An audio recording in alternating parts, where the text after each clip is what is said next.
Rais sasa mwenye yuko jana aliweza kuapishwa, alisoma manifesto yake mbele ya taifa ya Kenya. Manifesto 10 ama kiangazia masuala 12 ambayo ataangazia katika mipango yake ya kwanza. Hebu na tupate taarifa hiyo iwapo atafiki manifesto hiyo, ambapo mwanahabari wetu Moses Okech aliweza kuketi na mwana mikakati Sikolia Kisaka kupata taarifa hiyo. Hebu na tupate walichokisema.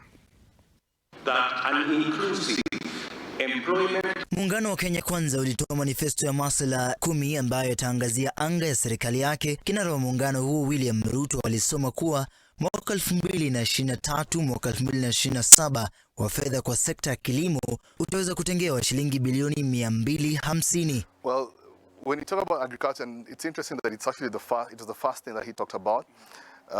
Going back, you'll find that first of all, the president-elect, he's actually a farmer as well. Nazungumza na Sikolia Kisaka, mwanamikakati ambaye ananielezea hali halisi ya sekta ya kilimo ambayo ndio nguzo kuu ya uchumi wa taifa. We are very, very weak. It is actually a terrible state.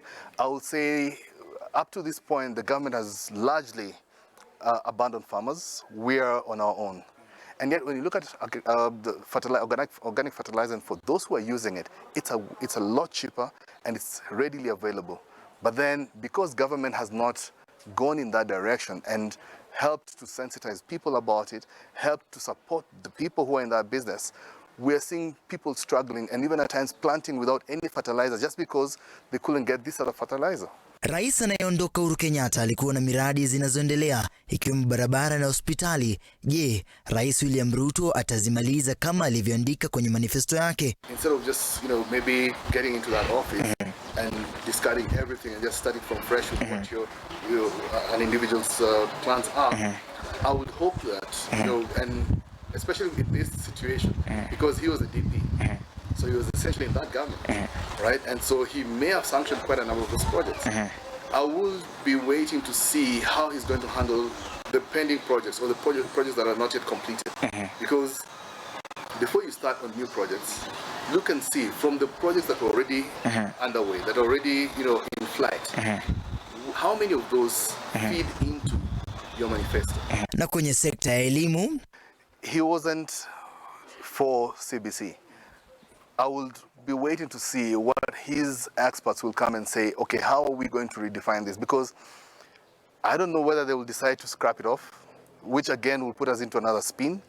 I don't know whether they will decide and say, okay, we're going to let it go, but we are going to see how to modify it into a better system. Then now from there, we can be able to see, so where do we need to go? How do we need to improve on this?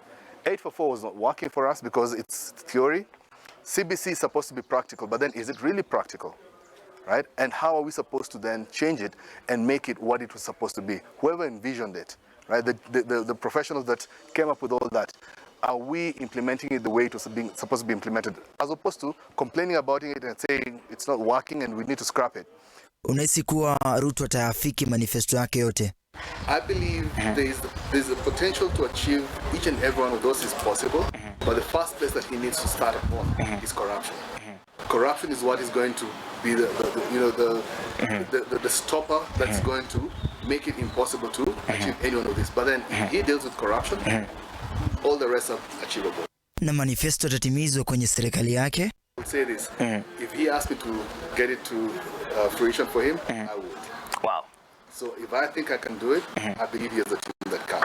So the question is he going to be able to lead his team into fulfilling every one of those manifesto points? Rais William Ruto anapochukua hatamu za uongozi kwa miaka 5 zijazo, taifa la Kenya linatarajia kuwa atatimiza matakwa aliyoahidi kwenye manifesto yake na kuondoa ufisadi nchini. Moses Okech, Look Up TV.